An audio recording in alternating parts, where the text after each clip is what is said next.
এহসান, সমুদ্র স্নান আর দর্শনে কক্সবাজারে পর্যটকদের উপস্থিতি কেমন দেখছেন? দেবাশিস, ভিড় যেমন আছে তেমন আবার দুর্ঘটনার আশঙ্কাও আছে। গতকালকে একজন পর্যটক ভেসে গিয়ে মারা গেছেন এবং রাত্রে তার মরদেহ উদ্ধার করা হয়েছে এবং দুপুরে একটা জেলে কক্সবাজারের স্থানীয় তিনিও ভেসে গিয়েছিলেন। কিছুক্ষণ আগে খবর পেয়েছি তার মরদেহ উদ্ধার করা হয়েছে। পর্যটকরা আসলে যে নিয়ম রয়েছে এখানে, যে সিসেফ লাইফগার্ডের সদস্যরা তাদেরকে যে বারবার বারণ করছে যে নির্দিষ্ট একটা এরিয়ার মধ্যে তাদেরকে থাকতে হবে, তারা আনন্দ উল্লাস করুক, যেহেতু এখানে একটা সুন্দর মুহূর্ত কাটানোর জন্য এসেছেন, সেই হিসেবে তাদেরকে বারবার বারণও করা হচ্ছে যে নির্দিষ্ট এরিয়ার বাইরে যাতে তারা কেউ না যায়।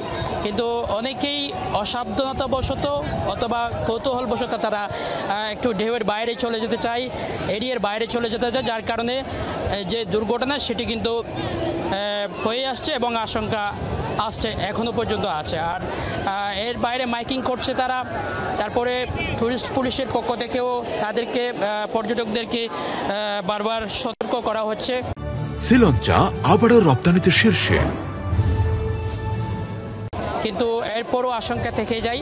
তবে তাদের যে অনুরোধ, যেসব পর্যটক কক্সবাজারে আসছে বা আসবেন, সবার প্রতি অনুরোধ হচ্ছে যে এখানকার যে নির্দেশনা সেগুলো যাতে মেনে চলে। দেবাশিস, ধন্যবাদ আমাদের সঙ্গে যুক্ত হবার জন্য এহসান। এবারে সিলেটের জাফলং এর খবর জানতে চাই, সহকর্মী মাহবুবুর রহমান রিপন যুক্ত রয়েছেন। রিপন, ঈদের তৃতীয় দিনে জাফলং এ পর্যটকদের সমাগম কেমন হয়েছে, তাদের উচ্ছ্বাসের খবর জানাবেন।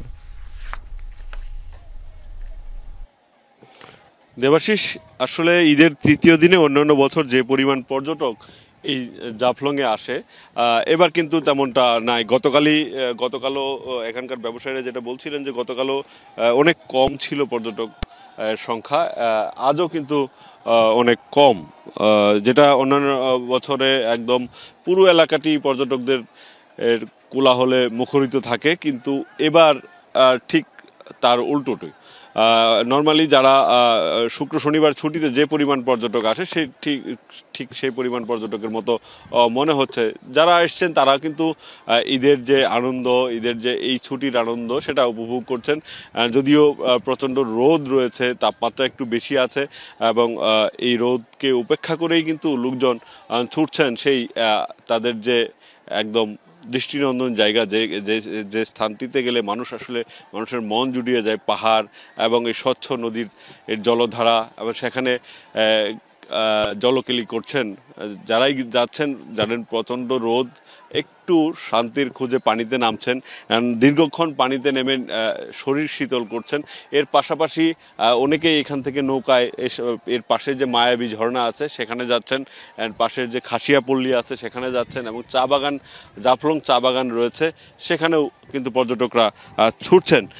তবে অন্যান্য বছরের তুলনায় এবার একটু কম। আসলে এর কি কারণ এখন পর্যন্ত কিন্তু কেউই বলতে পারছেন না, তবে তারা ধারণা করছেন আরও আগামীকাল হয়তো আরও বেশি পর্যটক জাফলংয়ে আসবে।